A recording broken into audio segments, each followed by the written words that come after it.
अस्सलाम वालेकुम। इस वीडियो में मैं बताने लगा हूँ कि आप लोगों ने फार्माकोलॉजी कैसे पढ़नी है।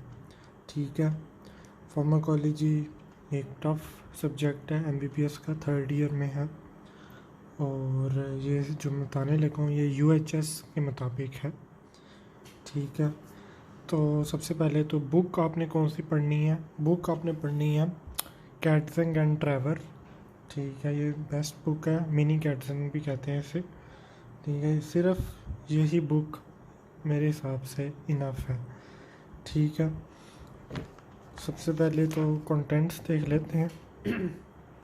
इसमें आ जाते हैं basic principles, autonomic drugs, cardiovascular और बाकी जो है सिस्टम्स के। ठीक है, आपने क्या करना है कि बेसिक प्रिंसिपल्स उसको तो एज इट इज़ मतलब कि जैसे बाकी आप अपने सब्जेक्ट्स को पढ़ते हैं वैसे पढ़ना है। थ्योरी पढ़नी है, टेबल्स पढ़नी है, सारा उसका जो कंसेप्ट्स वगैरह हैं सारे देख लेने हैं। लेकिन बाद में आ जाते हैं जो ड्रग्स कैसे याद रखना है उनको और कैसे उनका मैकेनिज़्म ऑफ एक्शन आपको याद होना चाहिए, उसके बारे में मैं आपको बताता हूँ। तो इसका ट्रिक ये है, फॉर एग्ज़ाम्पल मैं करता हूँ choose drug used in hypertension 93 page.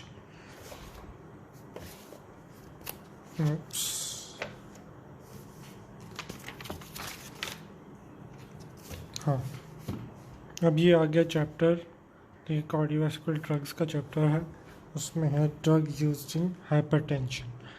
इसमें क्या करना है आपने, किस तरह आपने याद करना है इनकी ड्रग्स को। सबसे पहले आपने ये जो टेबल देख रहे हैं ये आपने याद कर लेना एज इट इज़। ठीक है, इसको आपने क्रैम कर लेना, रट्टा मार लेना। ठीक है, क्योंकि फार्माकोलॉजी बेसिकली होता ही रट्टा है। ठीक है, आपने ये क्रैम कर लेना अच्छे तरीके से, बहुत अच्छा। उसके बाद आपने चले जाना है बैक साइड पे, इस चैप्टर की बैक साइड पे। फिर ये टेबल आ गया। अब इस टेबल को भी आपने पहले आपने जो टेबल किया तो वो कर लिया। अब इस टेबल को आपने अच्छी तरह याद कर लेना है। ठीक है, इसमें मुख्तलिफ ड्रग्स हैं, diuretics, sympathomimetics, alpha blocker, beta blocker, तो ये चीज़ें आपने अच्छी तरह। अब इसमें क्या चीज़ है कि इसमें मैकेनिज़्म ऑफ एक्शन भी लिखा हुआ है और उसकी क्लिनिकल एप्लीकेशन, फार्माकोकाइनेटिक, टॉक्सिसिटीज़। ठीक है, इसी तरह ये आगे कंटिन्यू हो रहा है। ये दो चीज़ें आपने कर ली तो समझ लो कि आपका 50% चैप्टर हो गया।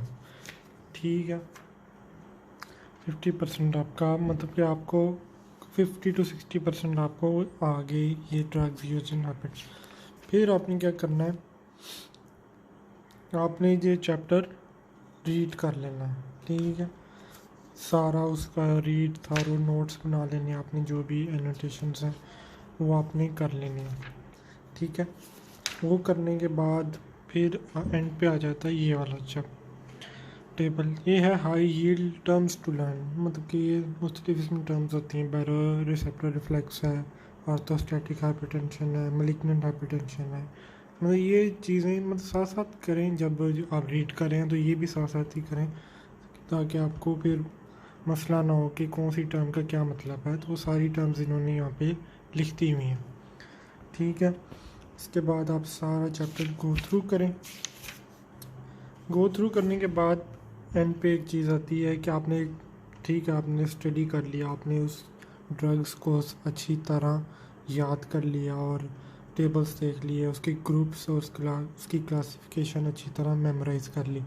फिर अगर आपने उस चीज़ को टेस्ट करना है, उस चीज़ को टेस्ट करने के लिए क्या करें, आप एंड पे इस हर चैप्टर के एंड पे क्वेश्चंस हैं, एमसीक्यूज़ क्वेश्चंस हैं, आप उन क्वेश्चंस को सॉल्व करने की कोशिश करें। ठीक है, इस चैप्टर में 10 क्वेश्चंस हैं एंड पे दिए हुए, आप सॉल्व कर लें। फिर बाद में उसके आंसर्स देखें, आंसर्स के बाद उसकी एक्सप्लेनेशन देखें कि ये उसका आंसर ऐसा है तो क्यों है, बाकी क्यों नहीं ठीक। ठीक है, तो इस तरह ये काफ़ी लंबी लंबी एक्सप्लेनेशन थी। ये चीज़ आप कर लेंगे तो मैं कहता हूँ कि बहुत अच्छी तरह से आपको ये फार्माकोलॉजी का ये वाला चैप्टर याद हो जाए। इसी तरह ही बाकी भी चैप्टर्स बिल्कुल सेम ऐसे ही करने हैं, उनमें भी यही सिस्टम अगर आप अपना पहले ये क्लासिफिकेशन कर ली, उसके बाद एंड पे ये जो टेबल दिया हुआ ये कर लिया, ठीक है, फिर अंदर से रीड कर लिया, आपने इम्पॉर्टेंट पॉइंट्स को हाईलाइट कर लिया, एनोटेशंस बना ली, नोट्स बना लिए, और हाईलाइट टर्म्स आप यहाँ से देखते रहें किस टर्म का क्या मतलब है। ये हो गया। फिर एंड पे अपने आप को टेस्ट करना है तो क्वेश्चंस करने। तो ये है तरीका फार्माकोलॉजी को पढ़ने का, ठीक है। और ये बड़ा एफिशिएंट तरीका है। मैंने अपने प्रॉफ के लिए यही तरीका किया था, और काफ़ी हमारा जो एग्ज़ाम था काफ़ी टफ़ आया था, लेकिन मेरे मार्क्स काफ़ी अच्छे आ गए थे। तो अगर आप यही करेंगे तो ये वाली बुक इनफ होगी अगर इस तरीके से करेंगे, वरना आप हैपैज़र्डली पढ़ते जाएंगे एक सफ़े से दूसरे सफ़े, तो फिर क्या होगा कि आप वो चीज़ें भूल जाएंगे। एक चैप्टर करेंगे, वो चीज़ अगले चैप्टर पर पहुँचेंगे, पिछला चैप्टर पूरा भूल जाएगा। तो ये चीज़ आपने ध्यान रखनी है कि इसको करने का तरीका ये है, ठीक है। दूसरी बात ये है कि सिर्फ यही बुक इस्तेमाल करें, वरना फिर अगर आप हैपैज़र्डली करेंगे फिर आप 2-3 लिपन कॉर्ड भी और पता नहीं दूसरी भी नोट्स वगैरह, ये वाली बुक मैं समझता हूँ बेस्ट है फार्मा करने के लिए, ठीक है। कैटजंग एंड ट्रेवर है।